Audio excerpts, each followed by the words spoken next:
Emotional minimalism. A big part of minimalism is emotion. The emotion of not having to take care of things and the relief that brings mentally. Stress is caused by responsibility and having a lot of things to think of. Minimalism is getting rid of a lot of things. Therefore, you don't have a lot of things weighing on your mind. You don't have that many responsibilities, and that relieves the stress, and therefore you have a euphoria, a better emotion. At least for me, that's a big way to describe the emotional impact of minimalism.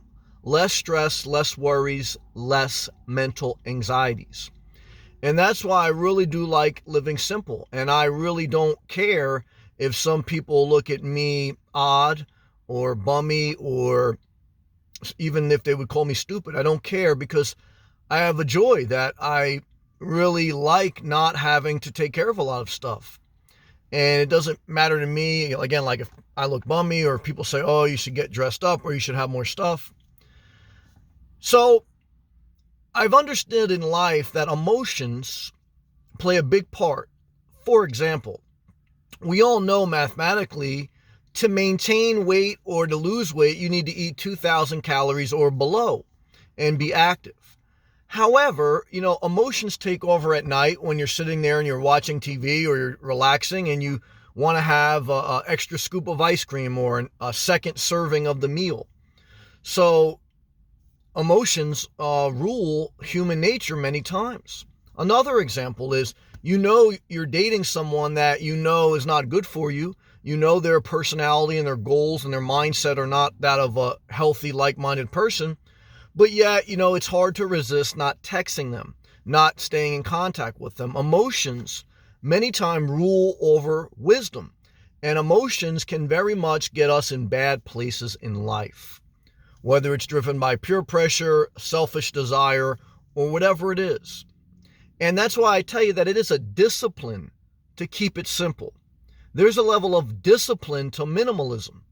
When you hear about consumerism and 70% of Americans living paycheck to paycheck and 70% of the U.S. economy being based on consumerism, you think, oh, America's this corporate greedy thing.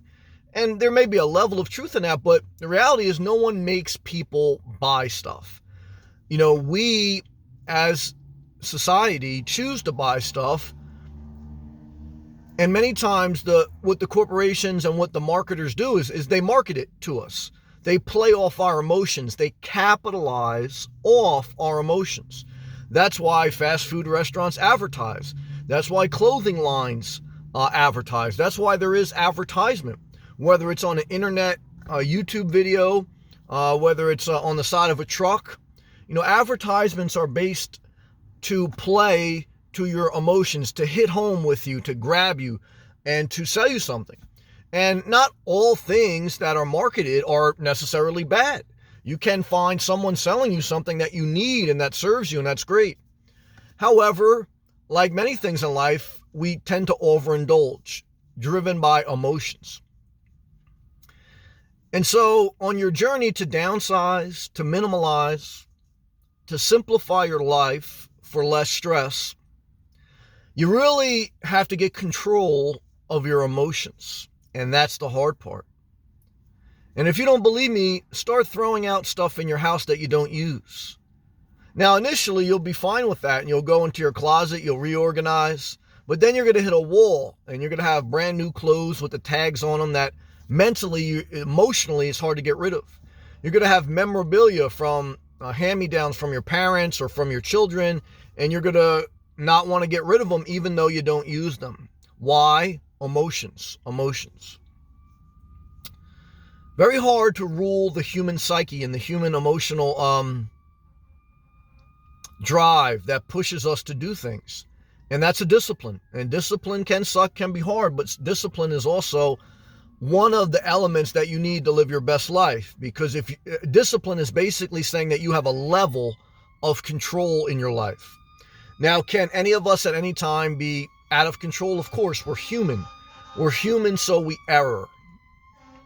However, what I want to share with you is that the emotional journey of life and of trying to figure out the next step and to trying to reorganize your life and simplify things and get less stress, it's worth it. It's worth it to seriously inventory your emotions. And when you get to the point where you do inventory and you downsize, kind of like where I am, it's a discipline to stay there. And then I'm not saying, like, I look at things now, whether it's buying a home base or doing certain things to add some comfort to my life, because I recognize that I've gone really extreme minimalism, living in my car, living out of one bag. And so right now, one of the biggest hurdles is I know that no matter what I do the rest of my life, I want to live below my means. I've kind of gotten that. But one of the hardest parts for me to get over is the emotional hurdle. You know, even if it's something that I'm going to own again that is going to be below my means, it's an emotional attachment that I have to take care of this thing for as long as I have it. And when you go to the store, if you go to Walmart and you buy a shirt or something, there's not that much emotional attachment because it's a small item, that you can get rid of easy. But if you buy a house or if you buy a car or if you buy an RV, that's a bigger commitment. And even if it's below your means financially, you seriously hit a wall of emotion. And sometimes I ask myself, will it put me in an unhealthy emotional state? And many times I say yes. And that's why I've defaulted not to buying anything extra, because I just don't want to. I feel very free right now. I feel very free not having to take care of a lot of things. My emotions are in check. However, I do think about the future and I understand that, down the road, you need a level of stability in your life, possibly, but then possibly not.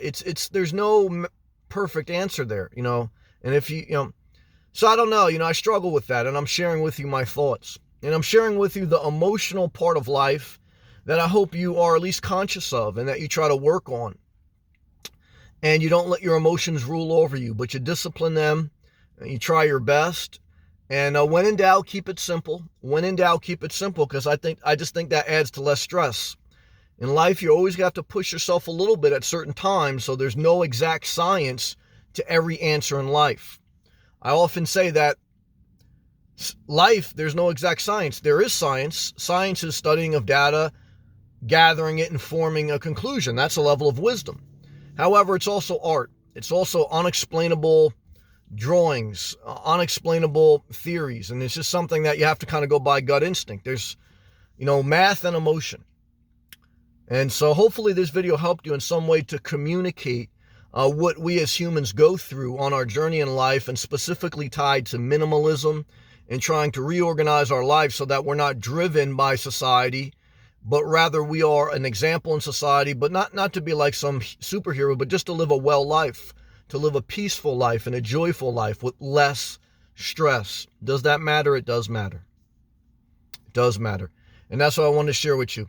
So if you appreciate this video, I appreciate if you click the thumbs up button, subscribe if you're not, share the video, check out my playlist on my YouTube channel. You can also check out my Patreon if you'd like to support the channel, and I'll see you guys in the next video. Peace and love.